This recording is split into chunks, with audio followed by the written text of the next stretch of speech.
there. Welcome back to CWM and University, and today we're going to go inside the classroom and interview real people with real experiences. Come on. Yeah, you. Come on. I said come on.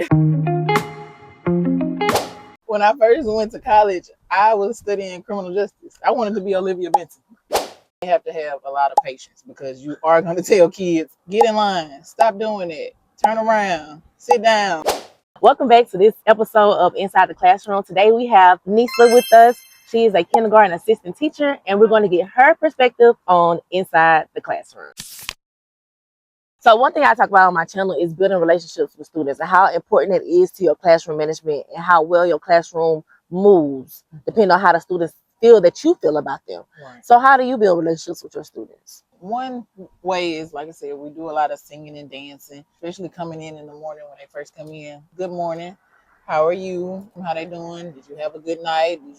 Are you having a good morning? Did you have breakfast? Ask them how they feeling. Like I said, when we go to our circle time in the morning, especially on Mondays, we go into, what did you do over the weekend? So we asking the kids, did you have a good weekend? And elaborate on what their weekend was like. And a lot of times, I tell my students all the time, I love you. Or give them a hug, because 5-year-olds love hugs. We have one kid that doesn't like a hug, but he'll give us a fist bump or give a high five. Sometimes you got to meet kids where they at, because some kids are not as embracive as other kids. But I'm always, come here. How you doing? Are you feeling good? Tell me what's wrong. Like I said, you have to talk to the kids. You can't just give them work. You have to at least talk to them and see how they feeling. Like, a lot of people don't give the kids options to have opinions and everything like that. But in our classroom, we talk. We gonna talk. I love it. I love it. And then I like the fact that you said that you pay attention to the student. Like, some of them like hugs, and then if I don't like a hug, you want a high five, you want a fist bump. I'm not gonna try to make you feel uncomfortable, but I do want to make you feel included. Right.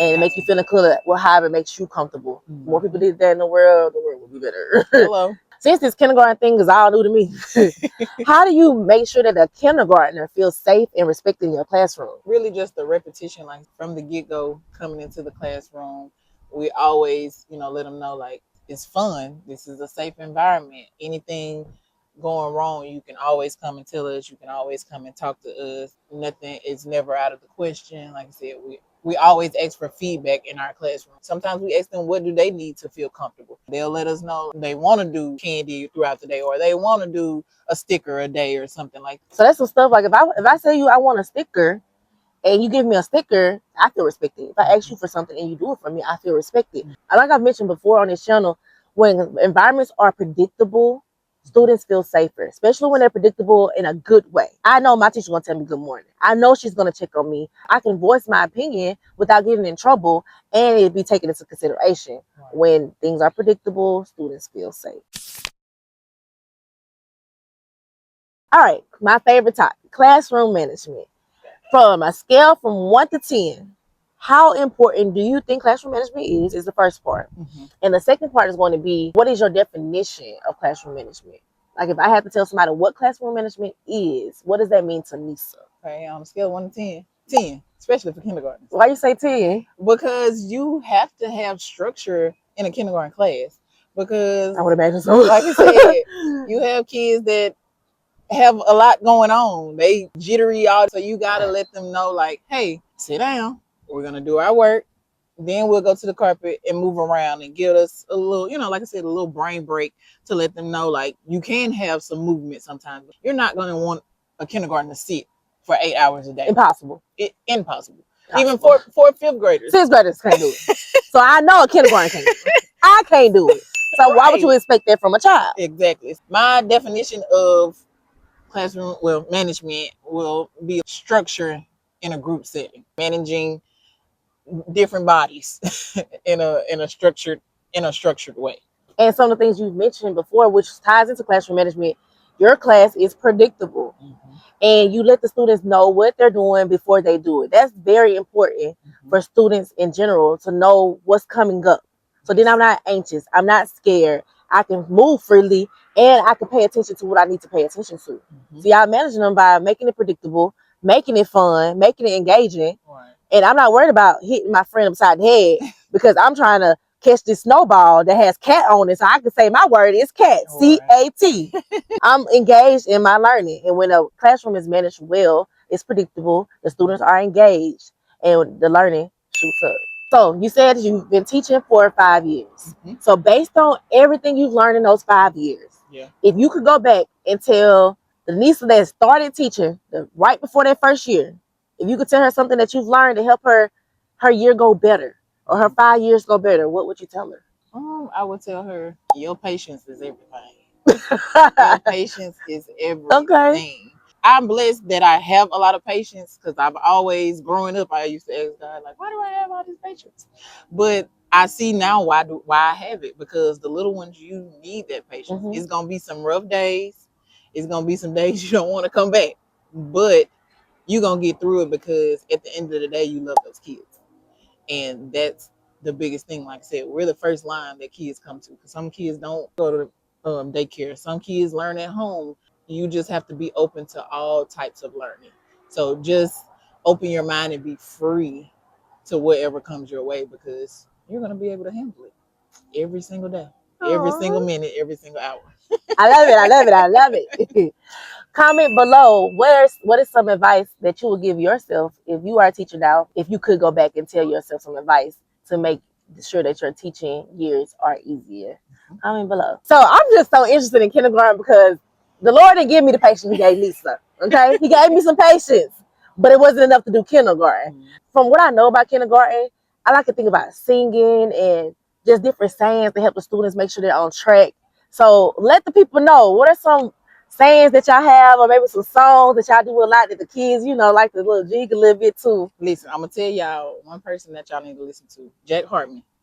Just a man on YouTube. He got a song for every single thing. Also, Jules TV.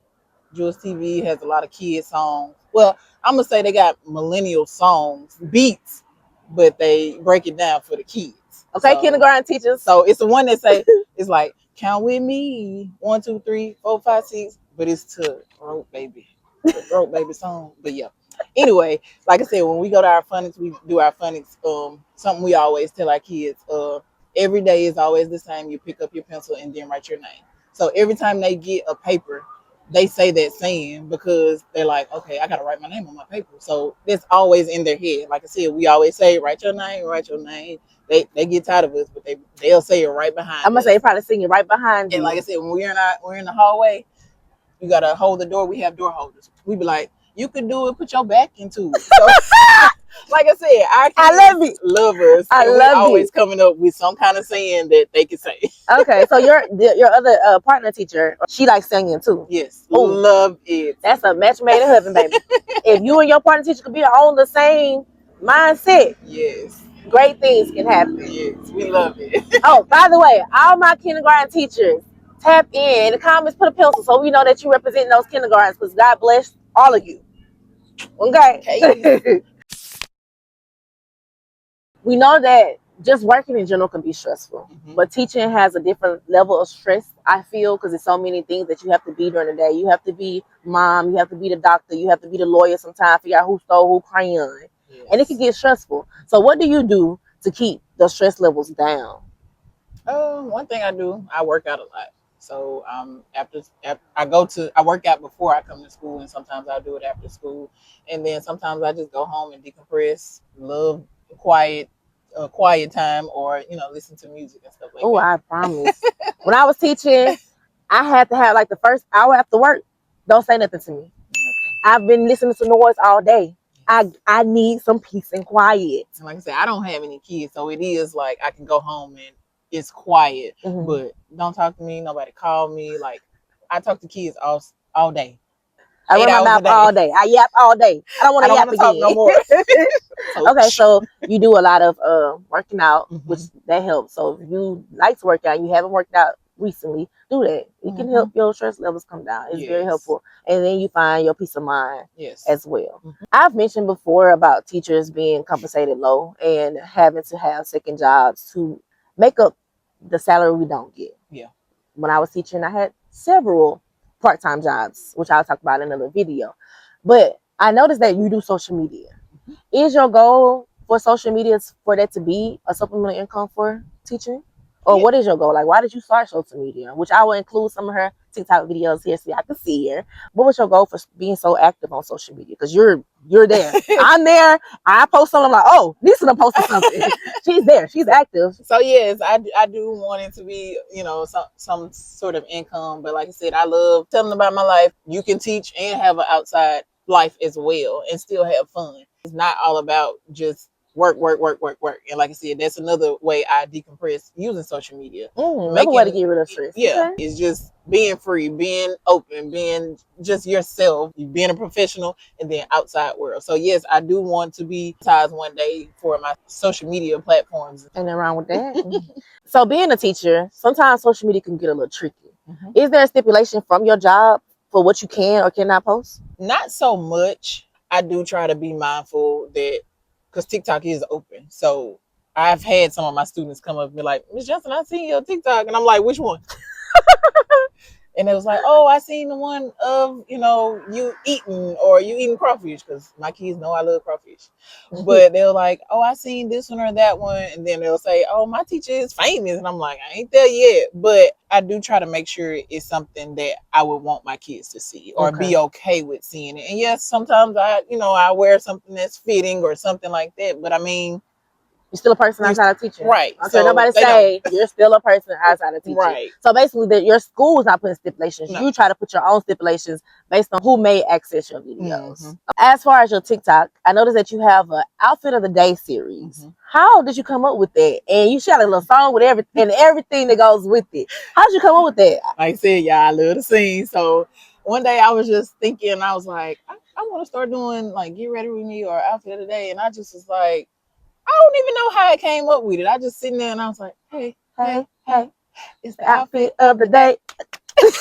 Why do I know that? Because it's so catchy. Yes. You watch her videos, it's so catchy. I have people that come up to me like out and about and they be like, Lisa, I was singing your song today. And I'm just like, I never thought it would be, that big, but it's just like, it's something that came up with it. And I mean, like I said, I dress up for school days, our spirit days, and I'm always dressing up. So I was like, why not incorporate that and show people like I'm still having fun while I'm still teaching? Because my kids love it. They're like, Miss Johnson gonna dress up for that day. And like I said, I started with our colors.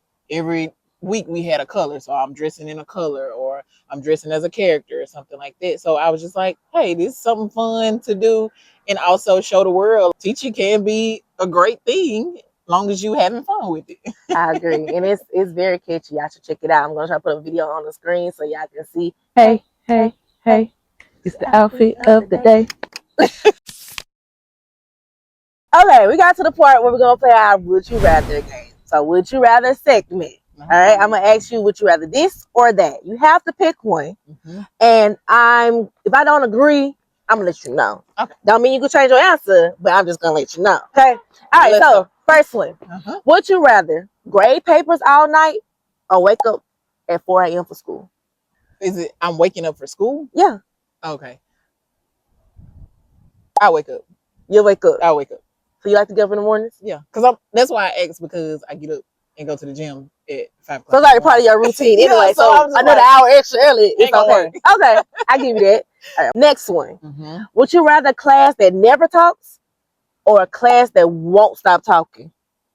Ooh. That's hard. Ooh, that's hard. Especially in kindergarten. I'm going to have to say a class that don't ever stop talking. Because can you imagine teaching and they say nothing?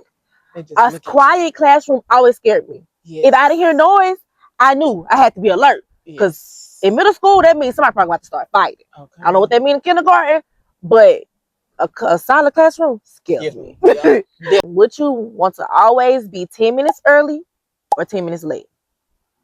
Always? Yeah. You either gonna always be 10 minutes early or you want to always be 10 minutes late. I'm always late now, so I just take late.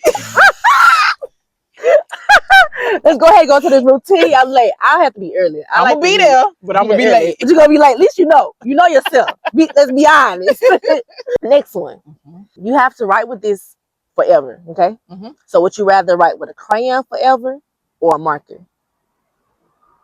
Ooh. I'd rather write with I'd rather write with a crayon. Why crayon? I don't know. It's just, I don't know. I'd rather write with a crayon. I just feel like it's better than a marker because marker gonna bleed. Okay. Marker gonna bleed. I was thinking that. I was like, if I had to choose, the marker bleeding through the paper probably would bother me. Yes. But because crayons, no, depending on what type of crayon, it's too much to go into that. Okay. Yeah, it got to be a new crayon. Yeah, definitely a new crayon. Every single time. Yes. Okay, last one. Which I think I know what you're going to say, but I don't know. We're going to see. All right, would you rather wear pajamas all day or a costume all day? Oh. It's going to work everywhere. Everywhere you go, you could either wear only pajamas or a costume. I'd probably go with a costume. That's what I was thinking. I was like, she gonna pick costume. She like to dress. You mentioned you like to dress up for school days. I was like, maybe she'll do a costume. Yeah, I definitely that you like to dress up already. I love a costume. Well, thank you for playing. Or would you rather? Hey. Okay, thank you so much for sitting down and talking to me. I had a blast. Is there anything else you would like the viewers to know? Any advice that you want to give? Anything that's on your mind pressing? I would just say, like I said, if you're a first year teacher, if you're wanting to become a teacher, just know it's gonna be some good days, it's gonna be some bad days, but you're gonna get joy out of it, especially if you think all about the kids. That's about it. Like I said, go follow me on TikTok. Check out the outfit of the day. It's Misa Renee. If you want to outfit of the day, like I said, I post some stuff about my classroom. We had our first, I would say, death in our classroom. We lost our class pet. His name was Fred. I saw that today. So Fred, we lost Fred. But if you want to see my content, just go follow me. And thank you for having me. I had a blast. Thank you for coming. And thank you all for watching. Please share this with a teacher or anybody that you think it can help. Leave us some comments below. Like this video if you haven't already. And you already know. Until next time, peace out.